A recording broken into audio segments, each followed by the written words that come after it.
Coming up on American Black Journal, the Detroit Branch NAACP prepares to welcome the President of the United States, Joe Biden, as the keynote speaker at its annual Fight for Freedom Fund dinner.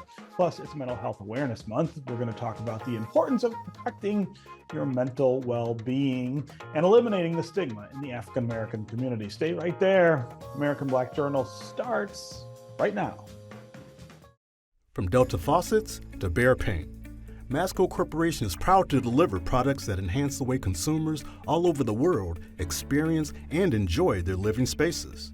Masco, serving Michigan communities since 1929. Support also provided by the Cynthia and Elsa Ford Fund for Journalism at Detroit PBS.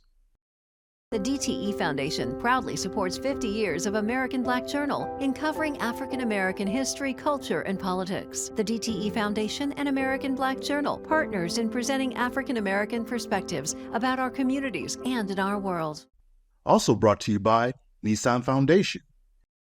And viewers like you. Thank you.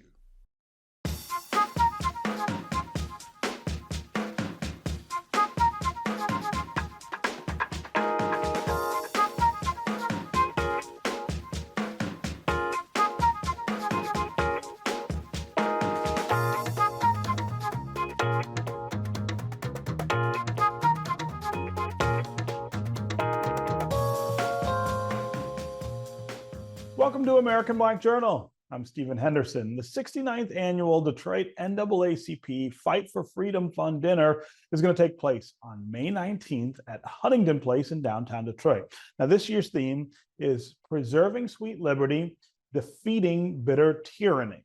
President Joe Biden is going to deliver the keynote address at a time when we face critical issues in this country and abroad. I talked with Detroit NAACP President Rev. Dr. Wendell Anthony about the event and the decision to have a sitting president deliver the main address. The President of the United States coming to Detroit for the NAACP Freedom Fund dinner. I don't think it gets any bigger than that. It really doesn't, Stephen. And, coming to Detroit, we're the only unit, the only branch in the country that has ever hosted a sitting or a post-president at our Freedom Fund dinner. I mean, that's quite a tribute to Detroit and to the branch and to all the people that worked so hard to put it together. I mean, it's not an easy thing to have the president to come to your house for dinner. That's not easy. And when one considers all the things that's going on in the world, and for him to slice this time and to come to Detroit to be a part of the NAACP Freedom Fund dinner is quite a tribute. So I thank all the people that have helped and all the volunteers, staff, everybody that's made it happen. He came here in 2015 as vice president, and now he comes in 2024 as president. So that's quite a coup. Yeah. And this is not the first time you've had a sitting president, right? Didn't Clinton come during his presidency? Yes, we've been blessed.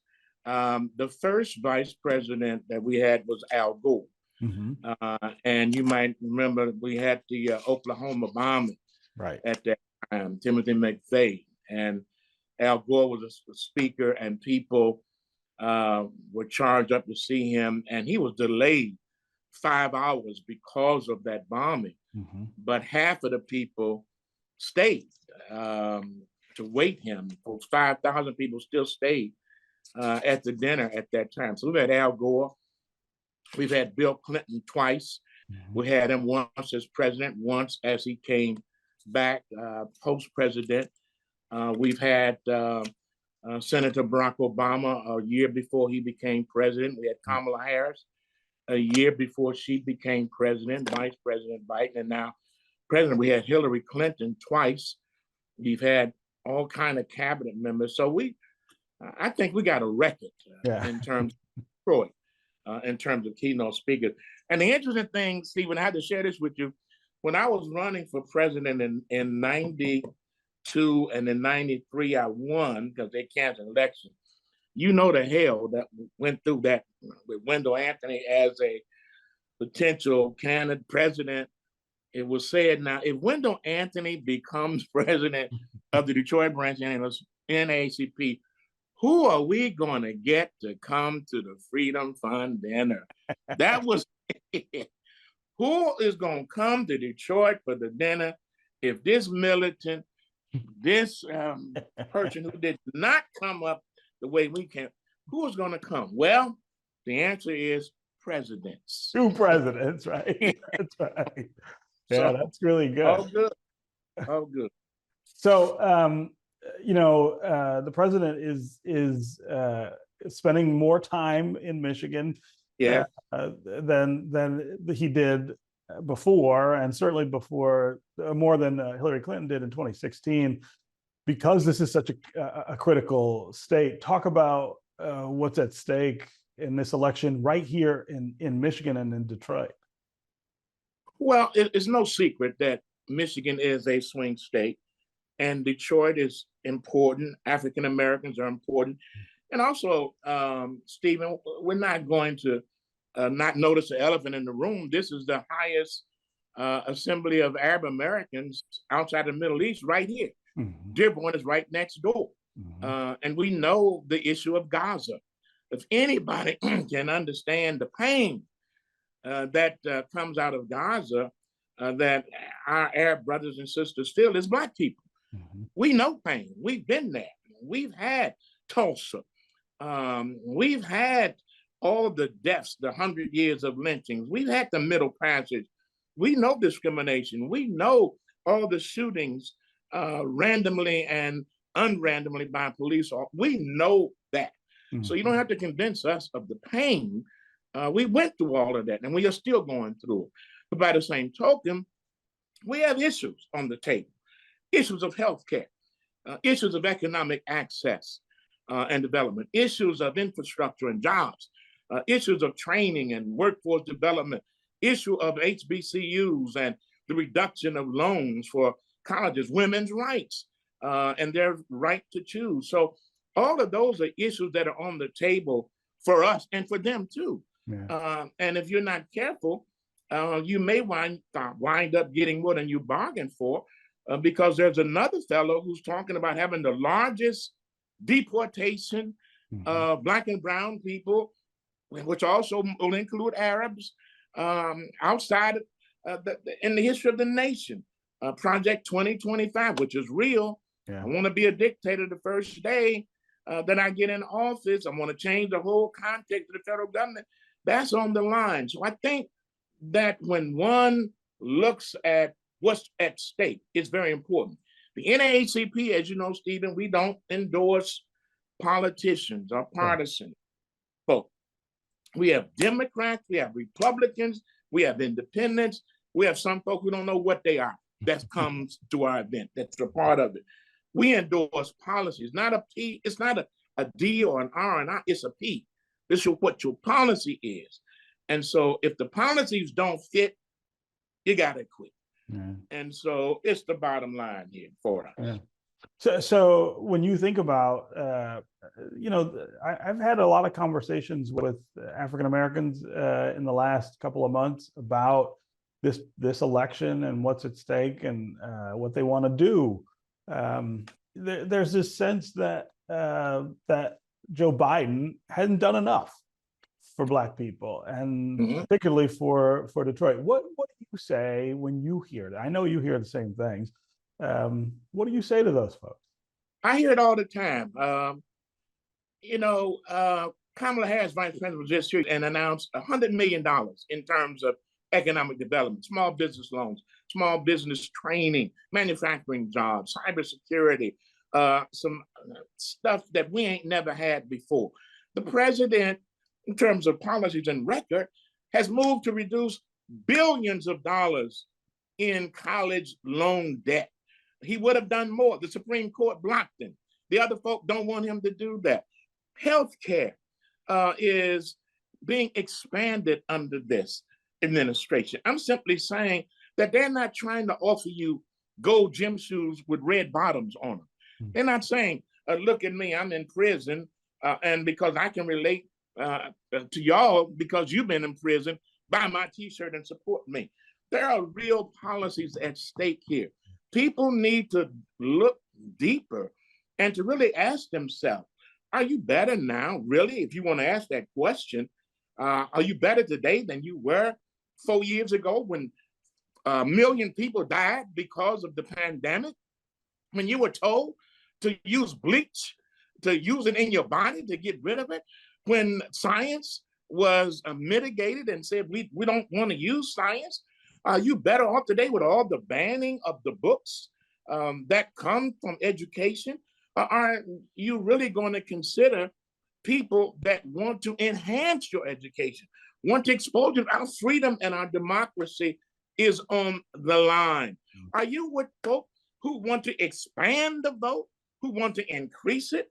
The George Floyd Policing Act has not yet been ratified and signed into law. The administration wants to do that. Other people don't want to do that. The John Lewis Voting Advancement Act still has to be ratified and signed into law. The other folk don't want to do it. These people do want to do it. What the heaven do you want? Check it out for you. Don't take my word. Look at the record. And when you look at the record, it speaks for itself. Don't go for the okie doke. You can go for somebody who's sitting in the courtroom right now trying to defend himself against fraud and the misuse of money as he tried to hide his involvement with a porn star, as opposed to somebody who's opening up infrastructure, who's creating jobs, and who's doing the business of the presidency, rather than somebody who's theorizing about what a presidency might be under his raggedy leadership. Yeah.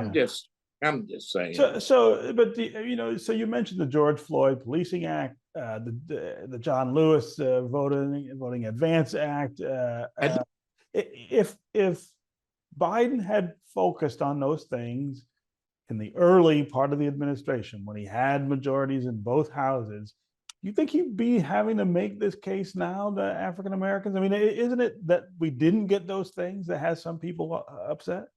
I think that might be, but keep in mind, it's not that he didn't try to bring it to the table. He's fighting against folk that don't want to deal with it. Mitch McConnell and his crew did not want to bring to the table and to support these bills, these laws. It's just like Barack Obama tried to get Merrick Garland on the Supreme Court 2 years prior to the election. Mitch McConnell and the Republicans blocked it. I'm not here as a spokesperson for Joe Biden.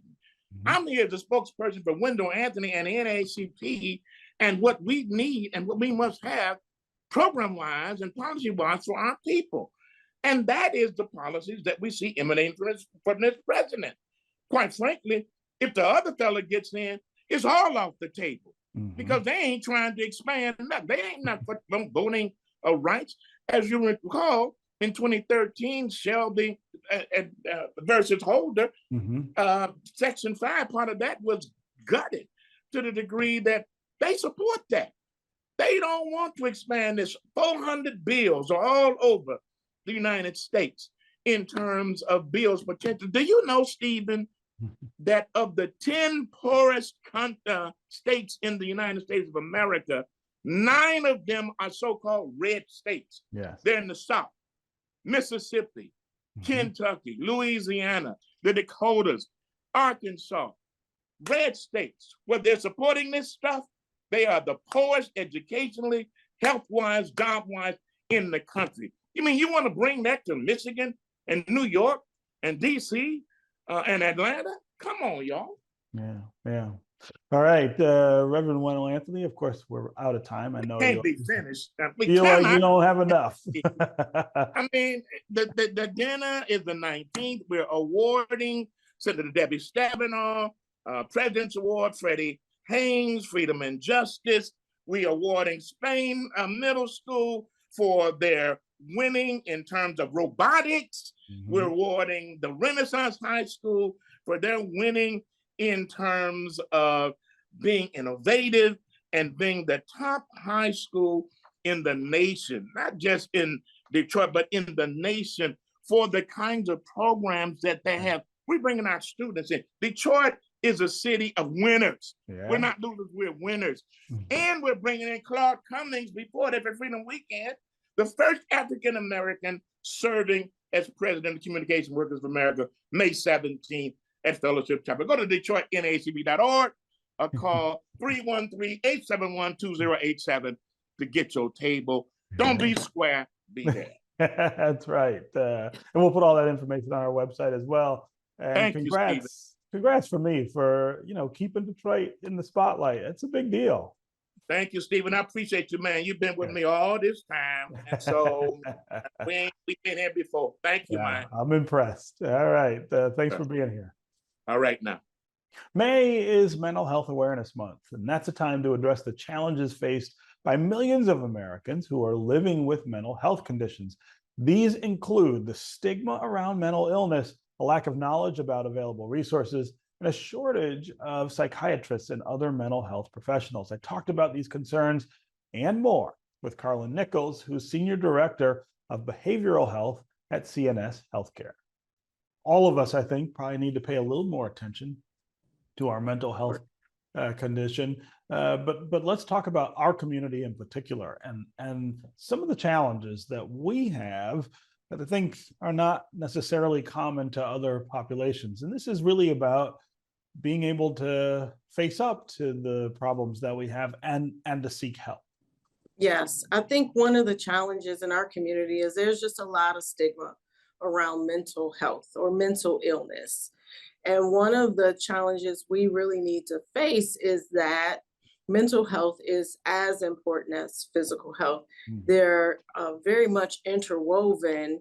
And if we want to be physically healthy, we also need to be mentally healthy. And so being able to discern when you're not feeling well is important, both physically and mentally. And not only yourself, but also your friends and family, being willing to say, hey, Stephen, are you okay? Is there anything I can do to support you?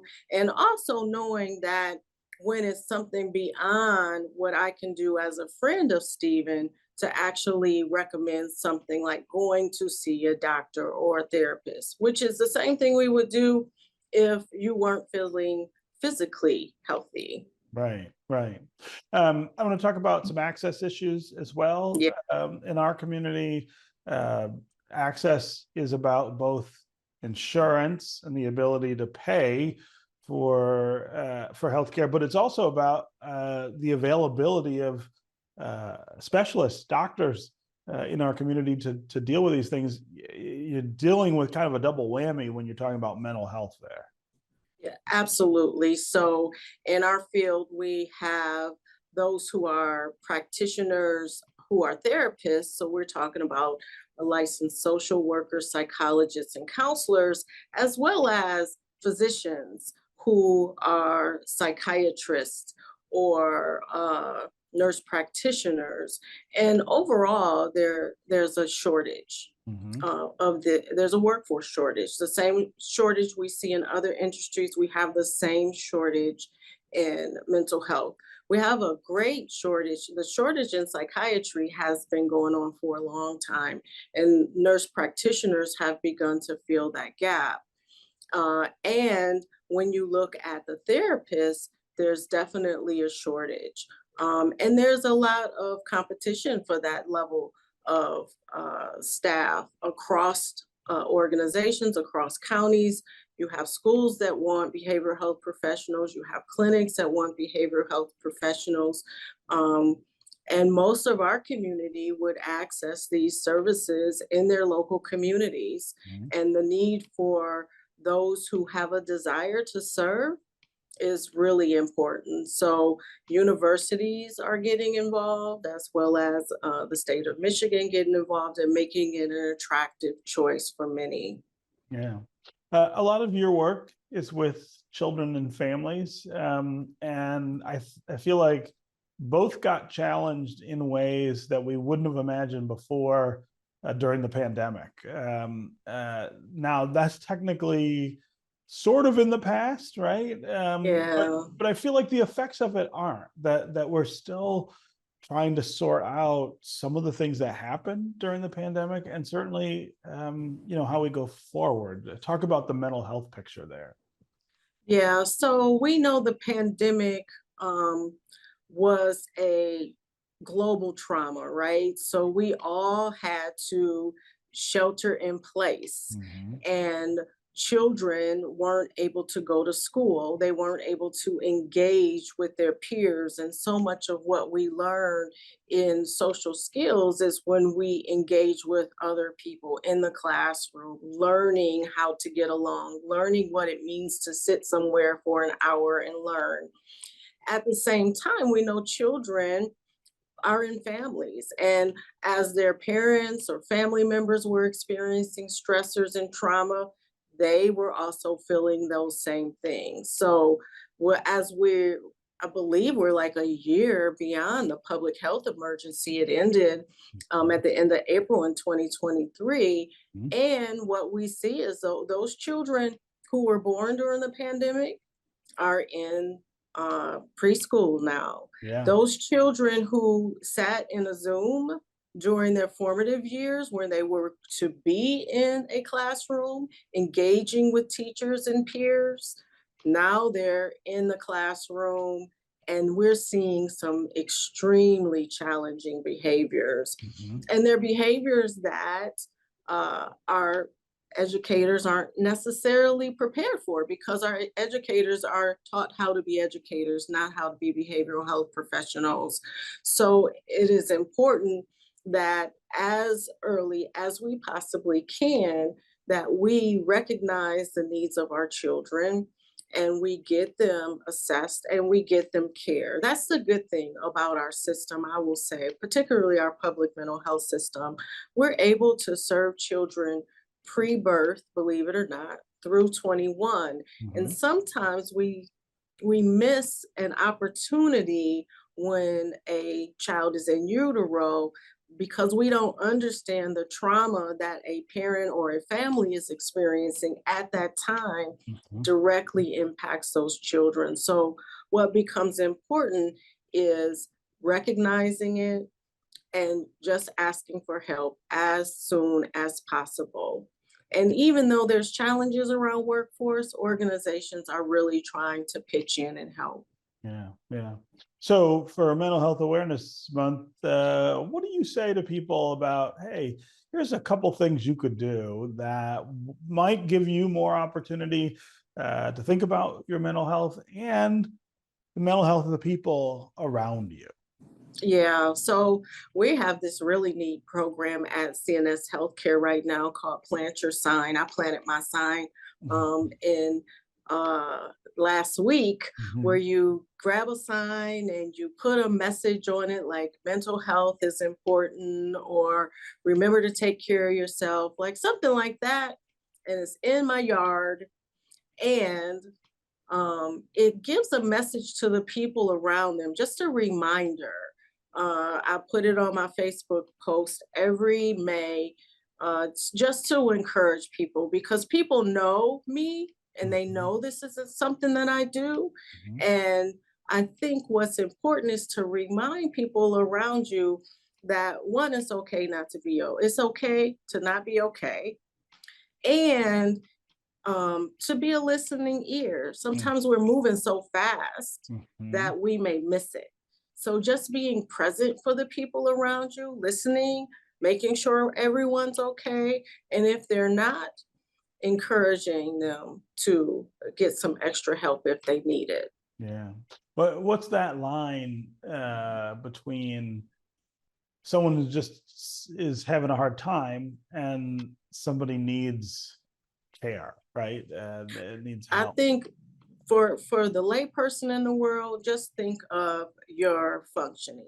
So if you're not able to get out the bed and go to work, if you're not able to get out of bed and go to school, or if you're at work and then you can't focus or do your job, or you're at school and you can't do the work. So I often say, particularly for children, it's easy to understand. At home, in school, or in the community, if you're not able to function at home, in school, or in the community, you might need a little bit of extra help. And we're not talking about anything other than getting out of bed, brushing your teeth, sitting in the classroom, listening to the teacher, getting along with your peers, like just regular. And for us adults, it's kind of the same thing too. At home, at work, or in school, if you're doing that too, and in the community. If you're able to function, okay, you're good. That's it for us this week. You can find out more about our guests at AmericanBlackJournal.org. Plus, you can connect with us anytime on social media. Take care, and we'll see you next time.